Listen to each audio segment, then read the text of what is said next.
share with us all. This is exciting, right? Christy, thank you so much for doing this. It's been lovely getting to know you over the last month, and I'm just so excited to listen to your share, man. So it's all over to you. Thanks, John. Thanks for asking me to be your main share on the last meeting.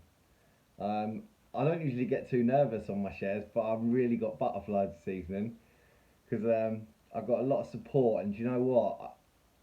A lot of support in this room, and it just makes me literally like feel so emotional and so happy because like these are people that this disease has brought to me, so there is some good to come out of it. Do you know what I mean? Because I never would have met these people in daily life. But anyway, me and my drinking started off as a teenager in my drinking, jumped in straight at the deep end, bottle of Bell's whiskey. Didn't go try no Alco Pops or nothing like that. Um, yeah, got a taste for the spirit straight away. And throughout my teenage years and sort of up till I was about 18, my drinking was kind of just like weekends with friends, and it wasn't really a problem or out of control. And I didn't smoke. I weren't taking any drugs or anything. So it was kind of I was going to work and then going out on the weekends. And then yeah, it got to about age of 19, and I just got involved with a few people who I shouldn't have got involved with from school. And the drinking escalated. Work, because I had my own company, I worked for myself. I had a couple of people working with me as well. I just kept putting more and more work onto them, and I kept going less and less. And because I didn't have no one to answer to, it was easier for me to drink. It was, and the drinks after work started going from a Friday at the end of the week with the lads to a Thursday and a Friday to a Wednesday, Thursday, Friday. And before you know it, like I'm in the pub at lunchtime while they're doing the work. And at the time I was young, so I just thought it's just part of the thing. You're bumping into people all the time in there. You see everyone's doing the same thing. It's not really a problem. Um, I landed in a bit of trouble then, and I got quite a long sentence in prison. So I went into prison in the start of my 20s. I was in there for a few years. Um, and yeah, came out and wanted to start a new life, wanted to start another business, move to a new area, get in touch with my son who was about 4 at the time, um, and yeah, it was just like I'd been in like I was estranged from my family. I didn't really have like keep in touch and all that. I did keep in touch to the sense of like having some visits and phone calls, but yeah, this is where my isolation comes straight in. I'm happy isolating, even in jail, just being left on your own, left alone. It didn't bother me. So when I come out, I was quite happy to just kind of do my own thing again. Um, and the drink comes straight into it. The drink came with work. It was I'm running another business. You're getting with the lads, and it's like so on a Friday. Normal thing is to do go and have a few beers, and yeah. But me by this time, my mental health had deteriorated quite a bit as well, and I was battling with it, but I didn't understand it at all. So I just drunk everything away, and I didn't understand mental health at all. I didn't understand. I never ever thought I was an alcoholic. I just thought that drinking all the time when I wanted to every evening was all right. It's acceptable because I've got up in the morning. And you'd see different people in the pub every day or whatever, and you'd go around different pubs, and it used to be fun. So I used to thought it's okay, it's acceptable. And my brother was always with me as well. He's a heavy drinker. He's still in addiction now, but he's not in the rooms or anything. But it was like kind of like the thing to do then, and the crowd I was involved with, it was the thing to do, and I didn't really see a problem with it until my mental health started getting worse, and I started self-destructing a lot, and that's the problem I have. Like when I go, I go. I'll be fine, let everything build up, and then because I don't understand it or I don't understand how to deal with it or the feelings and emotions, I'd just drink everything away, and then that in turn would just lead me to self-destruct. It would end up with in trouble, up to no good, or waking up not knowing what's gone on, or sometimes just being awake for days, drinking and taking drugs. Do you know what I mean? And going from one place to another. And I used to see people in the pub, and I remember they'd be like, "Oh, you out again drinking?" And I'd be like, "I'm still here, mate, drinking. Obviously, I've been drinking all night." And I used to think that was okay, because everyone used to sort of laugh about it. And then I'd see people who have been up for days as well. and I didn't really care about my family or my son at this time, or my daughter, because the drink, without me knowing at this point, had such a hold over me. You know, I didn't even think it was a problem because I had money coming in, my bills were getting paid, so I thought it was okay, you know. And yeah, it's spiraled in 2015. I had an accident at work and damaged my back, and I had one of my discs break, and it trapped my nerve and cut my nerve. So I was off work for a while, lost my business, lost my home, lost all money that I'd had saved, relationships broke down, and that was it for me. I was like, if I'm going to go out, I'm going to go out in style. Do you know what I mean? So I just drunk everything away. I got back involved in a lot of stuff I shouldn't have been involved in. Um, it was literally like, if I went out, you know, I'd have people around me to manipulate them, or I'd have them there for my own use. They'd be doing whatever I want them to do. You know, they'd have to be there of a reason that I need them, and that was just me being like, you know, self-destructing and being selfish. And if you were around me and I was going down, you're coming down with me. You know, I didn't care. I had no way of understanding and controlling my emotions and my feelings other than to drink. The drink was kind of like the blackout, and that was what I aimed for. Um, and in the end, then my mental health got so bad, and I was involved with like the crisis team, and you know, the mental health like team as well, and involved with a few services as well to do it. But at this point, I just felt like I was getting passed from one person to another. So nothing really got addressed. And also, if you're drinking or you're taking drugs, you're in active addiction, as they say. The services won't work with you until you've had a bit of sobriety time. Well, obviously, I didn't stop drinking, you know, so I wasn't getting the help I needed. So my mental health just suffered even more. And it got to the point where I literally was just kind of, you know, I couldn't control it all, and I didn't know how to handle it. And then I got diagnosed with bipolar and EUPD, which is emotionally unstable personality disorder.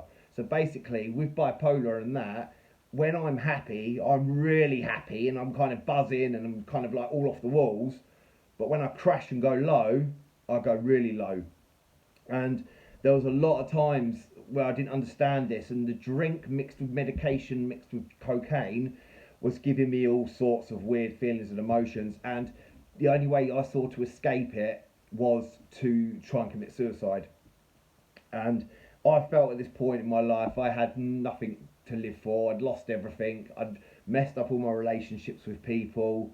Um, you know, and I wasn't really caring. It was kind of like I'm just gradually taking out one thing after another on my way out, you know. And I was in hospital a couple of times from overdoses. And I remember once being in an ambulance, and they were blue lighting to the resus and that, and I was angry with them. I kept taking the face mask off because I didn't want them to save me, you know. And I remember coming round, and after being in the resus bit, and the nurse, I was really, you know, really horrible to her, and it was because they thought, you know, it's because maybe I'm still got like it's the drugs in me and things like that. It wasn't. And I told them it was because you saved my life, and I didn't want you to save my life. And then I'd have to sweet talk the doctor to let me out, because I'm only going to go and do it again, you know. And but they wouldn't always let me out straight away. But I would just say to them straight, you know, it's pointless you trying to help me because I don't want to be here, you know. I don't want to live anymore. And yes, I've got family. Yes, I've got kids.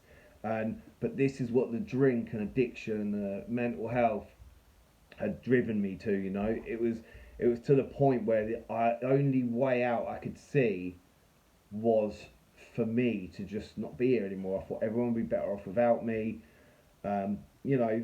But yeah, it went from, you know, a few visits in hospital and working with the mental health team to the fact that I kind of just gave up hope, and I decided, you know what, I'm not going to stop drinking, so just crack on, you know, and whatever happens, happens. I was mixing loads of prescribed medication with drugs, with drink, and my body kind of just became tolerant to it all. And I would be taking in like lots of tramadol and gabapentin and metazanol, and mixing it with cocaine, mixing it with spirits and wine.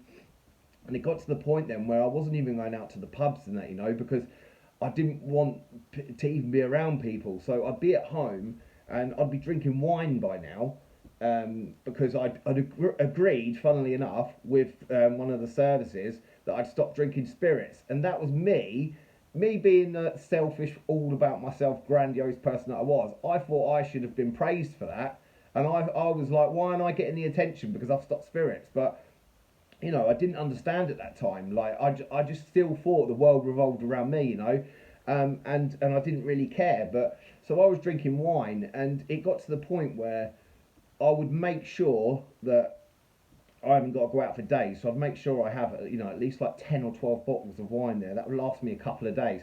And then I got to the point where if I drunk a few, I'd be like, start worrying. Oh my God, what if I drink the rest of them? And then it means I've got to go out, but I'll be really drunk. And then you've got to do all that planning and getting more alcohol. And by this point, I'd stopped taking drugs purely on the fact that I couldn't be asked to go out and get them. That's what it was, just because I was isolating. But yeah, the drink then became daily drinking, morning drinking, waking up in the night, and instead of having a glass of water next to my bed, I'd have a glass of wine. And then it got to the point where I weren't even pouring it in glasses. I was just drinking it out of the bottle, you know. I was so depressed. Drink was just everything to me. It was about that next drink. And it was funny because I heard a saying the other day, and it said, it was on one of the daily reflections, and it said, this is the state I was in. If I don't have a drink, I'm going to die. But if I have a drink, it's going to kill me. And that's where I was at, you know. I was lost. I didn't see a way out. All I saw was drink to escape my real life. And yeah, it was craziness, insanity. I hit rock bottom, got dragged along that bottom for a while, mainly because I'd given up, so I wasn't seeking help. I was lying to my mum and people around me who were trying to help. To be fair, one thing I'm surprised, I wasn't lying to my key worker though about how much I was drinking, because usually I thought I'd probably lie and say I'm reducing, but I wasn't reducing because I wanted to do a detox. And purely because of the fact I couldn't reduce. I am one of these people, if it's there, I'm going to drink it. It's all or nothing. I can't pour bits away. I can't, like, leave half the bottle. I can't do that. If I'm going to do it, I'm doing everything. And this is the problem that goes back to my teenage years. If I'm at a party and there's drink left, I'm going to drink until it's all gone. And same with drugs. I'm going to take them until they're all gone and until I can't get any more. That's my state of mind I go into. I'm like zombified. I'm fixated on finishing everything. And it just ends up like where, you know, I just didn't know what I was doing in my life. All I wanted to do was die. And as far as I was concerned, I was a failure because I couldn't even do that right. I couldn't even kill myself, you know. I was taking all these different meds and that, and I was still coming round. And then I was getting pissed off at myself with that because I was thinking I can't do anything right in my life. But then I got a bit of help. My higher power, I've always believed in God and had faith, and I'm tight with my church, and I lost my ways over the years of that. But my higher power introduced me to a lady working for one of the services who just understood what I was saying. She didn't sugarcoat nothing. She told me exactly how it was and exactly what I need to do. And it gave me a little bit of hope. And I only needed that tiniest little bit of hope, yeah? Because the only other thing I had was death, you know? So the hope got me into working with her weekly, got me into group meetings, got me into a detox, got me into rehab. Done 10 days in detox, then went on to 6 weeks in rehab. I didn't go into rehab thinking I'd stop drinking. I purely went in there because I had that tiny bit of hope, but I was kind of adamant that I'm going to come out and carry on drinking. And that wasn't being ignorant. That was because I thought I couldn't do it. I thought, my life, what, without alcohol? What am I going to do all day and night? Like, what will I do without alcohol? You know, and then when they're saying, but you'll have this life behind your wildest dreams, and I'm like, nah, I've got that now with alcohol. That's the insanity that I had, you know. And yeah, I went to rehab for 6 weeks, and within the first couple of weeks, I wasn't ignorant to it. I listened and I attended the groups and all that, and something just clicked for me in there after a couple of weeks. And the people around me, I thought to myself, not only have I destroyed my life, but a lot of people, through me supplying drugs and all the parties and drinks, I've destroyed a lot of lives. And I sat there and just thought, I really want to help these people because they sat there and wanted to help me. And I just didn't understand this feeling. I wasn't used to people being around me because they wanted to help me. I was used to people being around me because they wanted something or I wanted something out of them. And it was a weird feeling. You're in a room of strangers and you're pouring your heart out to these people, but you feel comfortable doing it. And I felt like I was just safe, and I hadn't felt that for years, you know. And part of me just wanted to like tell them my story as well and share my experiences. And before you know it, you're sitting there and everyone's, you know, sort of shaking hands and cuddling and laughing and joking, and you're just thinking, do you know what? Maybe I can do this, you know. Maybe I can do this. And I got another 6 weeks in there, so I did 12 weeks in total. And for me, it turned my life around. Like, I love recovery. I love the meetings. I love the people I meet. It helped me get confidence in sharing. When I first got asked to do shares, I used to sugarcoat everything and not say about prison and things I'd done and all that because I thought people would not log on the meeting again, or they'd not want me on the meeting again, you know. But everyone was so accepting, and then I learnt to do that with people as well and just listen for the similarities, not the differences, you know, because I used to listen for differences all the time. And I always used to think, no, I can't do it, I can't do it, I can't do it. But I can. And it's these meetings that I love so much, and recovery that I love so much. And it's no effort for me, it's not a chore. Like, I genuinely enjoy getting up every day, looking forward to meetings, looking forward to talking to people, and helping people and getting helped by people as well. You know, I need help on a daily basis, but it is true what they say that, you know, you contact that person, they need it as much as you. And I've learned to kind of build my confidence up gradually, in reaching out. I can still be a little shit for it sometimes and ignore people and that, don't get me wrong, but I'm getting a bit more confidence and I'm learning that people do want to hear how you are, you know. And now I'm doing a lot of stuff with recovery. You know, I get involved with service. I've been involved in the last 6 months with training the new police recruits in Cambridgeshire on drug and alcohol abuse and violence, and why people can act the way they act, and on offending. I work with probation, on working with offenders when they come out of prison or come out of court on drink referral orders or on tags. And basically, we're all putting our heads together, and I'm using all the bad I've done in my life to do some good and try and tell these people who, if you sit there and listen to someone who's just read it in a book, it's not the same as someone who's been through it. And I can sit there and tell them, you don't want to go back to jail, mate. You can do this, you know, male, female, old, young, whatever, you know, wherever you're from, you can do this. You've got to have some faith. And that's what I love passing on, that message, you know. And I love everything to do with recovery, and I'm so pleased I'm sober because this is a life like beyond my wildest dreams. And all them sayings that I heard in rehab that used to do my nutting because they'd say them every day, and I'd just be like, shut up, will ya? You know, now I find myself saying them and I find myself agreeing with them. And I laugh when I think back to how I was, and you know, you think you go in and they're telling you to look in a mirror and be nice to yourself, and I'm like, nah, I can't do that. Sorry, I'm an arsehole. You know, but it works, and I love how this program is like 100 odd years old nearly, and these two old pissheads get together. You know, all us alcoholics get together. It shouldn't work. We should all end up on a drinking session, really, but we don't. You know, we work at it together, and it's just crazy how alcoholics help alcoholics because it doesn't. There's no other sort of thing in life that does this, you know, and yeah, it's just amazing, and I love it, and I love everyday recovery, and I'll leave it there. Thanks, guys. Thanks, Christine.